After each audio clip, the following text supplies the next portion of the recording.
ini menjadi kekuatan spiritual kami ketika kami hendak melanjutkan tugas tanggung jawab kami di tengah-tengah dunia ini sebagaimana yang Engkau kehendaki dalam perjalanan hidup kami sebagai umat yang Engkau kasih.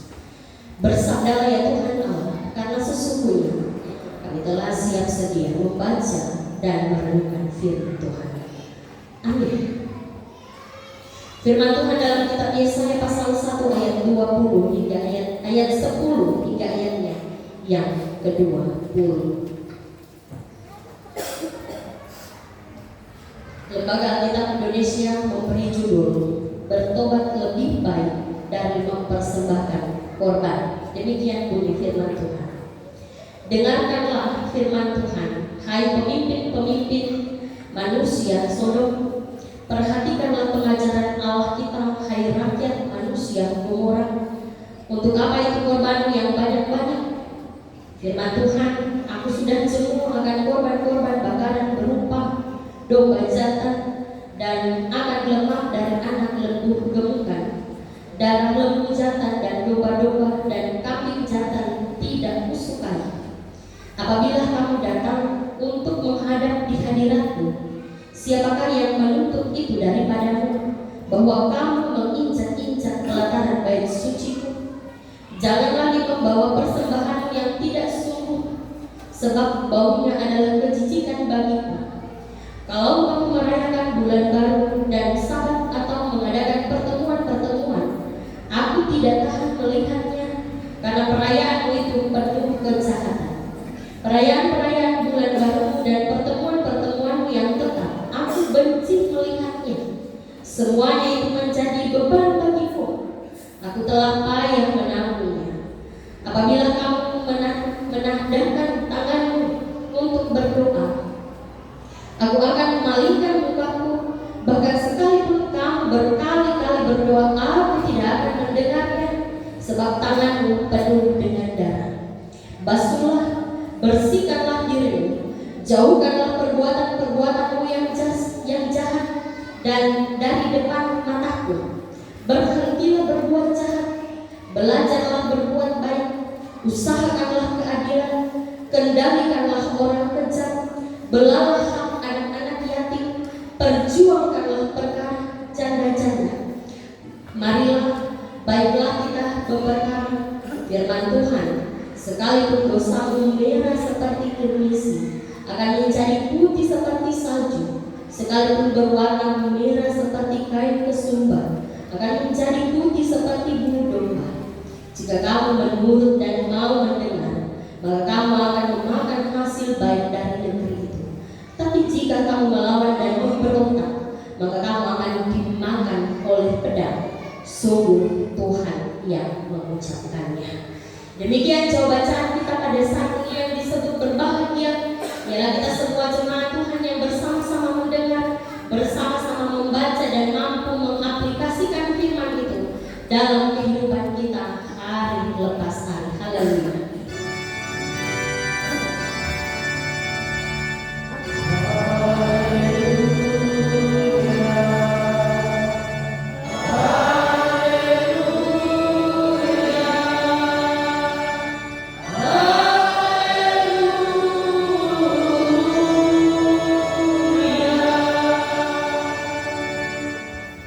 Selamat pagi, salam sejahtera bagi kita semua.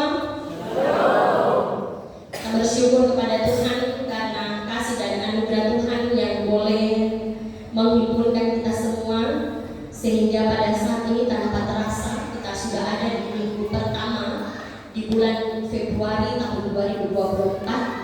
Ini merupakan hari terakhir kita boleh ada di minggu biasa, karena minggu depan 11 Februari tahun 2024 kita boleh ada di minggu sengsara Tuhan Yesus. Kita bersyukur bukan karena kuat dan gagahnya kita, tapi semua karena perkenanan Tuhan yang begitu luar biasa, sehingga kita boleh meninggalkan tanggung jawab kita.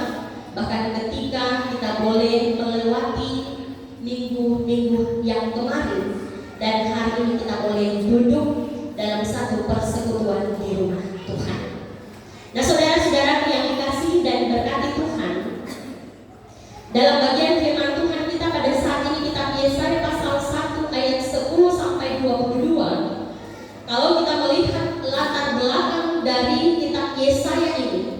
Kitab Yesaya ini ditulis sekitar tahun 700 sampai 680 sebelum Masehi.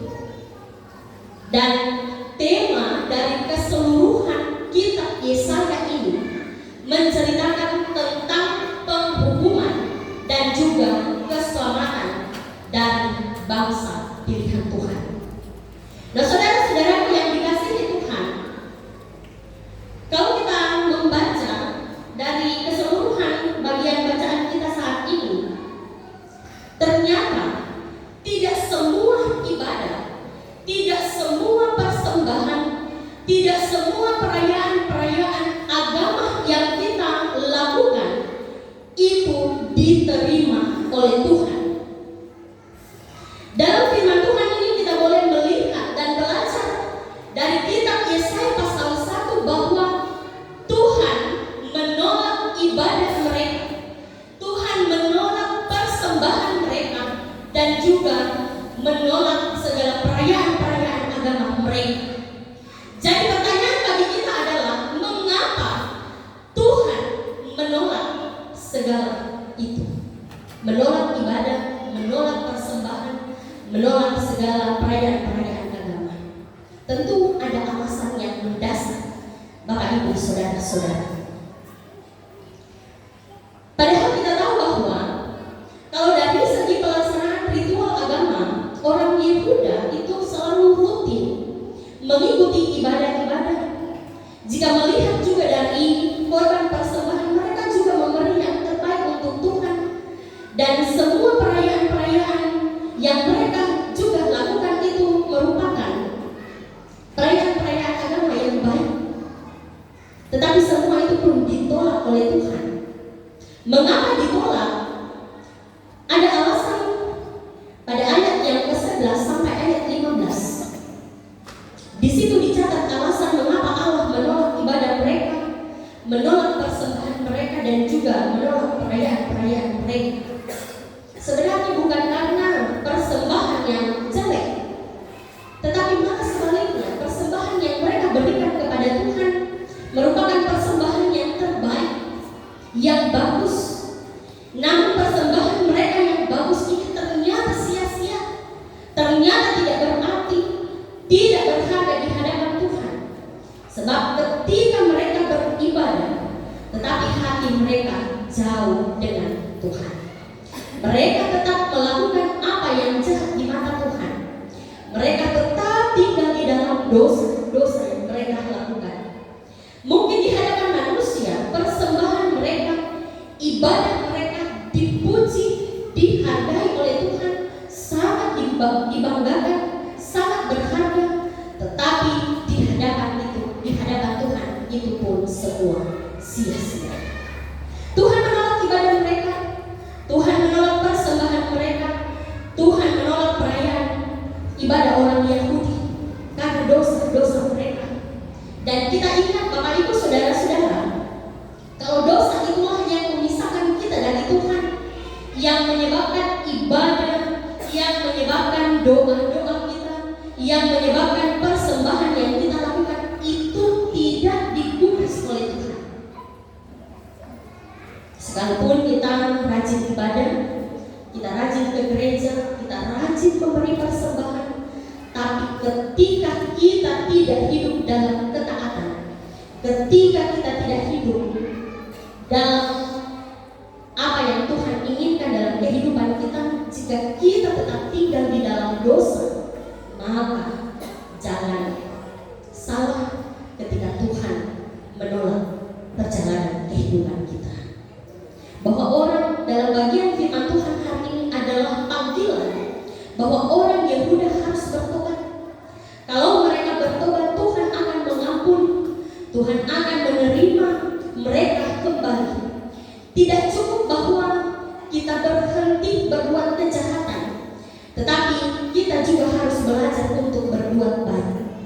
Bukti bahwa kita benar-benar berhenti berbuat jahat, atau bukti bahwa benar-benar kita bertobat adalah kita mau menjadi duta kasih. Kita mau menjadi pelaku-pelaku firman. Kita mau menjadi pelaku-pelaku kebenaran dan juga pelaku-pelaku kebaikan. Dan bagi mereka yang benar-benar bertobat, Tuhan berjanji mengampuni mereka. Kalau kita ingin ibadah, kalau kita ingin persembahan dan kegiatan-kegiatan rohani kita diterima oleh Tuhan, kita harus bertobat dan kita harus taat kepada Tuhan. Sebab ibadah kalau tanpa pertobatan maka sia-sia, tidak akan berarti sama sekali. Sia-sialah Bapak Ibu datang ke gereja. Dalam perjanjian baru, pertobatan itu mencakup dua hal. Yang pertama adalah datang kepada Yesus, percaya dan menerima Dia sebagai Tuhan dan Juru Selamat kita. Tidak hanya itu, yang kedua adalah bertobat dari dosa-dosa dan melakukan hal-hal yang baik, tinggalkan manusia lama kita dan kita hidup dalam manusia baru. Tinggalkan dosa dan berjalan bersama dengan Yesus, menjadi pelaku-pelaku firman dan mau hidup dipimpin oleh Roh Kudus. Saudara-saudara yang dikasihi dan diberkati Tuhan, cintai Tuhan dengan kita berbuat baik seturut dengan kehendak-Nya. Mari kita hidup baru di dalam Yesus Kristus dan terus berkomitmen untuk selalu berbuat yang benar di hadapan Tuhan. Kita berkomitmen sehingga ini bukan hanya menjadi konsep sampai di kata-kata saja, karena dalam perjalanan hidup kita selalu saja diperhadapkan dengan dua pilihan, antara jahat dan baik, antara marah atau kita harus sabar, antara kita bersungut-sungut atau kita harus bersyukur, antara kita harus membenci atau kita saling mengasihi, antara kita jujur atau kita harus berdusta. Kita diperhadapkan dengan dua pilihan. Pastikan Bapak Ibu saudara-saudara kalau pilihan kita adalah pilihan yang tepat. Karena itu saat kita sudah memasuki minggu pertama di bulan Februari saat ini, maka pesan firman Tuhan, mulailah membangun fondasi dengan Tuhan melalui kebaikan-kebaikan kita. Mari kita lakukan itu dengan meminta pimpinan dari Roh Kudus. Maka kita akan menjadi pribadi yang selalu bernilai di hadapan Tuhan, berdiri dalam pilihan yang tepat, berdiri dalam pilihan yang benar, yang baik, sesuai dengan kehendak Tuhan. Memilih kehidupan, memilih berkat, memilih Tuhan. Tujuan kita hidup bukan kepada dunia ini, tapi tujuan hidup kita adalah untuk mempermuliakan nama Tuhan. Tuhan Yesus dimuliakan dengan firman-Nya hari ini kekal sampai selama-lamanya. Terpujilah Kristus. Amin.